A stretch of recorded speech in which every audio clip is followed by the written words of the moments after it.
Nessa aula de hoje, falarei sobre o modelo uniforme, que é o primeiro modelo, ou o modelo mais simples, entre os modelos probabilísticos para variáveis aleatórias contínuas. Então, nós vamos dizer que uma variável aleatória x tem distribuição uniforme no intervalo entre a alfa e beta, se a sua função densidade de probabilidade for dada por essa especificação que está apresentada aqui. Então, a densidade de probabilidade da variável aleatória x no intervalo que vai de alfa até beta vai ser igual a 1 sobre beta menos alfa, se compara a situação em que a variável x assume valores dentro deste intervalo. E essa função densidade ela vai ser igual a zero, caso contrário, ou seja, caso a variável aleatória x assuma valores fora do intervalo que vai de alfa até beta. Toda essa descrição pode ser apresentada sinteticamente por essa representação.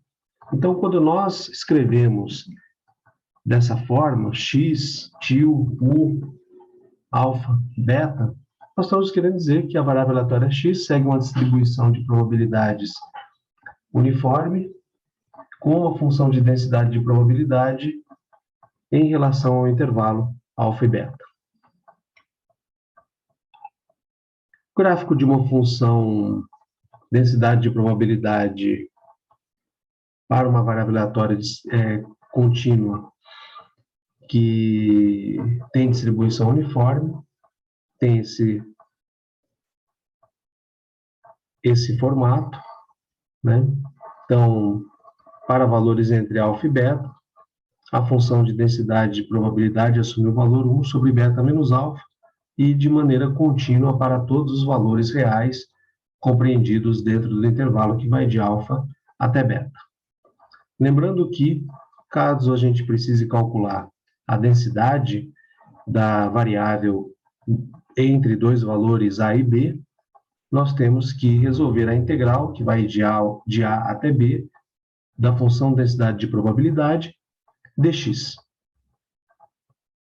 Do ponto de vista de indicadores ou estatísticas descritivas importantes para o modelo uniforme, nós vamos ter a esperança, calculada como alfa mais beta sobre 2, ou seja, limite inferior do intervalo, para o qual está definido a função densidade de probabilidade como maior que zero, mais beta, que é o limite superior do respectivo intervalo.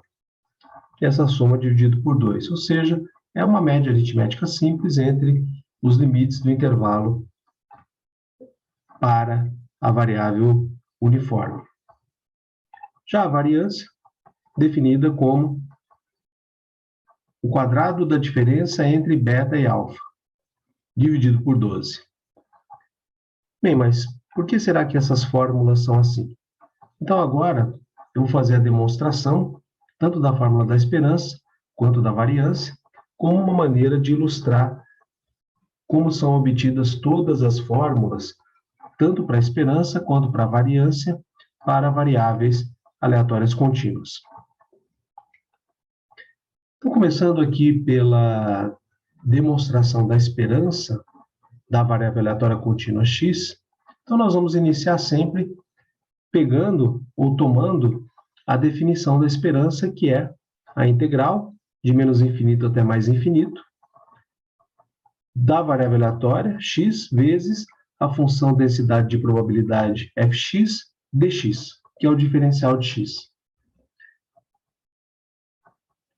Bem, feito isso, aí nós vamos fazer o quê? Uma adaptação dessa definição geral para a nossa situação específica, porque nós temos aqui a função densidade de probabilidade, nós temos o intervalo de integração que vai de alfa até beta. Então, fazendo as devidas substituições, nós vamos integrar somente dentro do intervalo de alfa até beta, porque é o único intervalo para o qual a função densidade de probabilidade é maior que zero, ou seja, positiva. Vamos integrar, então, desde alfa até beta, x vezes, aqui nós substituímos a função de densidade de probabilidade para o intervalo que vai de alfa até beta, que foi dado como 1 sobre beta menos alfa, vezes dx. No passo seguinte, a gente faz o quê? A gente pega essa constante multiplicativa, 1 sobre beta menos alfa, e nós vamos colocar em evidência em relação à integral.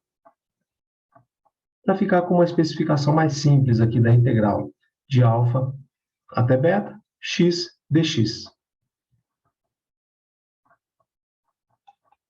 Bom, feito isso, a gente precisa resolver a integral. E aí nós vamos usar a técnica da potência reversa para a integração, que basicamente diz o seguinte: eu vou integrar x. Bom, então qual é o resultado dessa integração?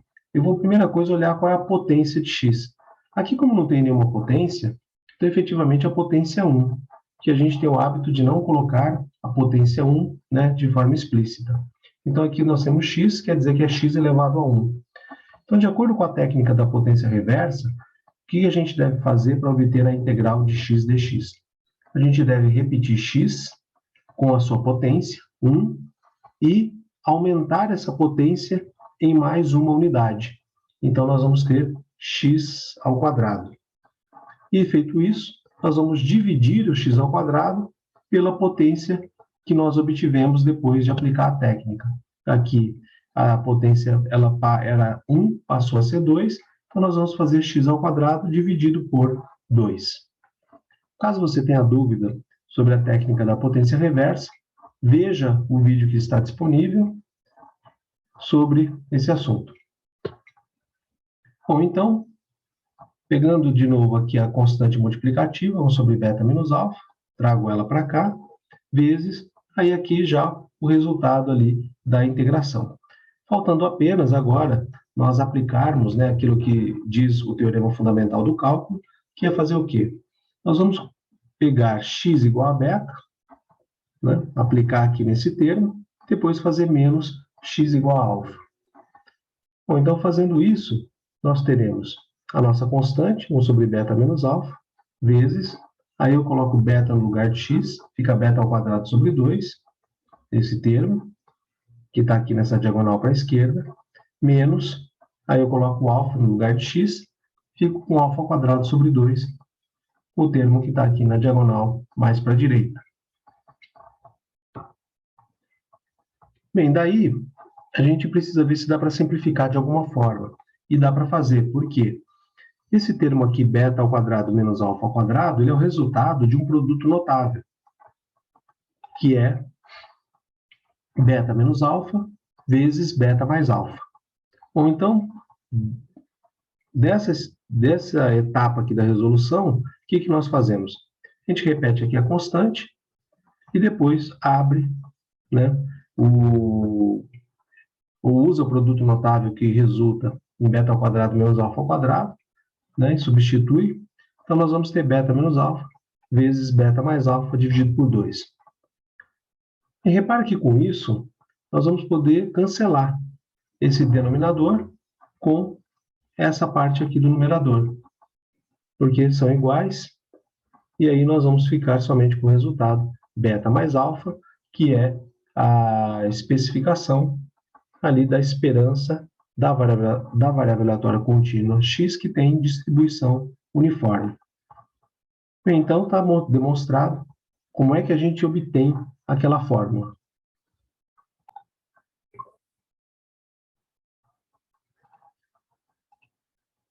Feito isso, vamos fazer então a demonstração da variância da variável aleatória contínua x com distribuição uniforme.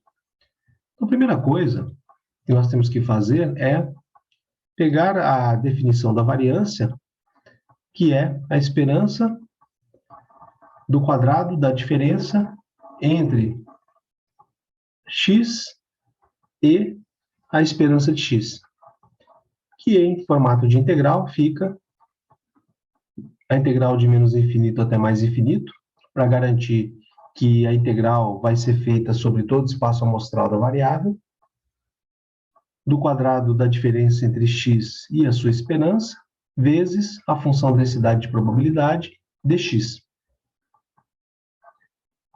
Essa é a definição. Porém, vou usar uma outra especificação que é igual, mas que vai ser mais fácil de calcular a variância. Então, nós vamos tomar que a variância de x vai ser igual à esperança de x ao quadrado menos o quadrado da esperança de x. Bem, a esperança de x nós acabamos de calcular. Ela é alfa mais beta sobre 2. Então, se nós levarmos ao quadrado, nós vamos ter obtido esse termo aqui da direita. Então, agora nós vamos resolver o da esquerda e depois executar a diferença. Iniciando a resolução ali daquele termo que é a esperança de x ao quadrado, nós precisamos então fazer o quê? Pegar a definição da esperança e aplicá-la para x ao quadrado.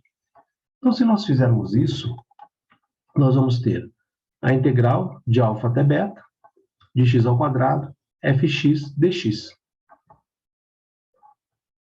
A integral fica de alfa até beta, porque é o intervalo sobre o qual nós estamos considerando a função de densidade de probabilidade uniforme. Então, nós precisamos agora pegar essa função de densidade e inserir na integral. De acordo com a função que foi dada, então eu vou ter a integral de alfa até beta, de x ao quadrado. Aí aqui é a função densidade de probabilidade para o intervalo que vai de alfa até beta, dx. Então, o primeiro passo que eu vou fazer em sequência é colocar a constante multiplicativa em evidência em relação à integral, para deixar somente a variável x aqui. E aí vou usar a técnica da potência reversa, que de acordo com a aplicação dessa técnica para a integral de alfa até beta de x ao quadrado dx, nós vamos ter então que, em primeiro lugar, repetindo a constante multiplicativa, 1 sobre beta menos alfa, o resultado aqui da integral de x ao quadrado dx, pela técnica da potência reversa, vai ser x ao cubo sobre 3, que precisa ser calculado de alfa até beta. Então, fazendo isso, ou seja, o cálculo de x ao cubo sobre 3 de alfa até beta, nós vamos ter o quê? Esse resultado, que consiste na manutenção aqui da nossa constante multiplicativa, e depois da aplicação de beta e de alfa no lugar de x. Então, vou admitir que x é igual a beta, vou ter então beta ao cubo sobre 3, que é esse termo aqui na diagonal inclinada para a esquerda. Feito isso, aí vou fazer menos, e aí eu substituo x por alfa. Então, vou ter alfa ao cubo sobre 3. E aí chego, então, aqui nessa especificação. Aí, olhando para ela, precisamos ver se dá para simplificar. E, de novo, é possível se nós tomarmos o produto notável que gera esse resultado, beta ao cubo menos alfa ao cubo. Então, substituindo beta ao cubo menos alfa ao cubo, esse termo aqui do numerador, pelo produto notável que o gera, nós vamos ter, então, essa especificação. Então, vou repetir aqui minha constante, 1 sobre beta menos alfa, e depois, esse termo que está agora no numerador, ele é o quê? Ele é o produto notável, cujo resultado é beta ao cubo menos alfa ao cubo. Como já estava dividido por 3, continua dividido por 3. Bom, a vantagem de fazer isso, essa etapa, é que nós vamos ter esse termo beta menos alfa aqui no numerador, e ele vai estar também no denominador, o que permite que ele seja cancelado, tornando a expressão mais simples, e vai ficar desta forma. Beta ao quadrado, mais alfa beta, mais alfa ao quadrado, sobre 3.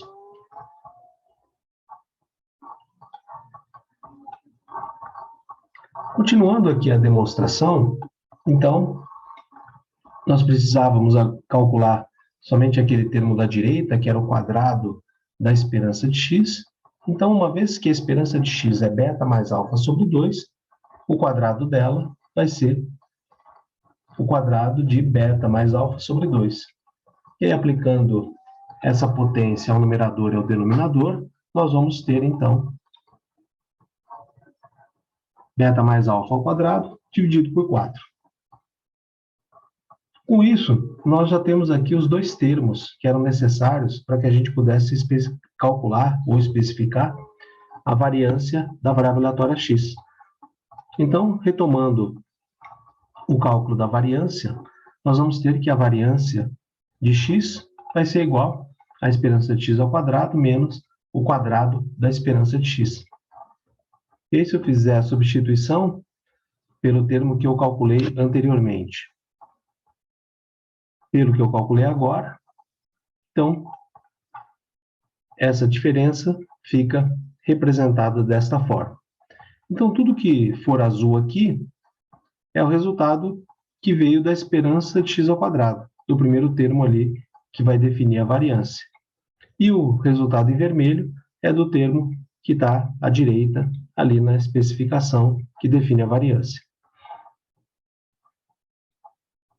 Bom, então, agora para operacionalizar, né, entre esses dois termos, a primeira operação que eu devo fazer é abrir esse quadrado dessa soma, né, para que eu possa tirar essa potência aqui da soma, colocar ela nos termos, para que a gente possa comparar com esses que já estão à esquerda, para ver se é possível somar ou subtrair entre eles. Então, o termo em azul continua igual, ele só foi repetido, aí menos o termo da direita, aqui no numerador agora eu tenho o quadrado dessa soma, que é o quê? É o quadrado do primeiro termo, beta ao quadrado, mais 2 vezes o primeiro termo vezes o segundo, vai dar 2 beta alfa, que é igual a 2 alfa beta, e mais segundo termo ao quadrado, alfa ao quadrado. Bom, agora, para poder executar essa diferença, é necessário que os dois numeradores eles estejam em relação a um múltiplo comum. Então, agora eu preciso encontrar qual é o menor múltiplo comum entre 3 e 4, que é 12, e executar, então, essa diferença entre essas duas razões. Então, a primeira coisa, eu vou definir, né, vou encontrar que 12 é o múltiplo comum entre 3 e 4, e aí executo a operação, né? Então, eu faço 12 dividido por 3, que dá 4, e aí fica 4 vezes esse numerador, que é o que nós temos aqui na expressão de baixo. Aí depois é menos, aí eu faço 12 dividido por 4, que dá 3, então vai ficar 3 vezes o numerador em vermelho, que é o que nós temos aqui no segundo termo, aqui do numerador da expressão de baixo. Bom, feito isso, a gente precisa agora fazer o quê?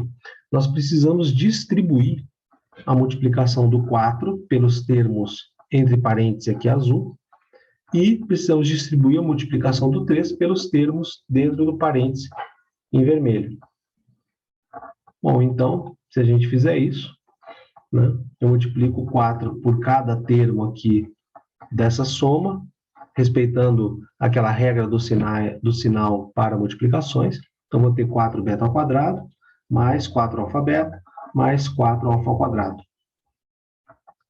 E depois, menos 3 beta ao quadrado, menos com mais menos, então 3 vezes 2, 6, menos 6 alfa beta, menos 3 com mais alfa ao quadrado, então menos com mais menos, 3 alfa ao quadrado é 3 vezes alfa ao quadrado. Bom, com isso, agora nós precisamos ver o quê? Se considerarmos os termos que são iguais do ponto de vista da especificação de alfa e beta, ou alfa ao quadrado, beta ao quadrado, né? Para ver se é possível somar, subtrair entre eles. E aqui no caso a gente vê assim, nós temos 4 beta ao quadrado, aqui no primeiro termo, em azul, e depois menos 3 beta ao quadrado, aqui nesse primeiro termo em vermelho. Então, 4 beta ao quadrado menos 3 beta ao quadrado vai dar somente 1 beta ao quadrado. Depois, eu vou pegar os termos que tem alfa beta, então eu tenho 4 alfa beta menos 6 alfa beta, Então, 4 menos 6, menos 2, alfa, beta. Por fim, eu vou ter 4 alfa ao quadrado, menos 3 alfa ao quadrado. Então, 4 menos 3, 1, 1 o quê? 1 alfa ao quadrado. E aí, toda essa expressão dividida por 12. Bem, será que é possível a gente simplificar um pouco mais essa expressão? A resposta é sim. Basta que a gente se lembre do produto notável, que é o quadrado da diferença. Aqui nesse termo quadrado da soma de beta e alfa, como nós fizemos? O quadrado do primeiro termo virou beta ao quadrado, só que aí nós temos mais, duas vezes o primeiro vezes o segundo, duas vezes alfa beta, e mais o segundo termo ao quadrado, alfa ao quadrado. Aqui, ó, a estrutura é muito parecida. É o beta ao quadrado, o alfa ao quadrado, só que aqui, em vez de ter um mais, nós temos um menos. Bom, então isso leva a uma estrutura muito semelhante ao quadrado da soma de dois termos. Só que agora é o quê? É o quadrado da diferença. Então, todo esse numerador que está aqui, ele vai ficar beta menos alfa ao quadrado, dividido por 12, que é a fórmula ali de cálculo da variância para uma variável aleatória contínua com distribuição uniforme. Então, é da aplicação dessas operações que se deduz, que se chega ali naquelas fórmulas, tanto para a esperança quanto para a variância da variável aleatória contínua com distribuição uniforme.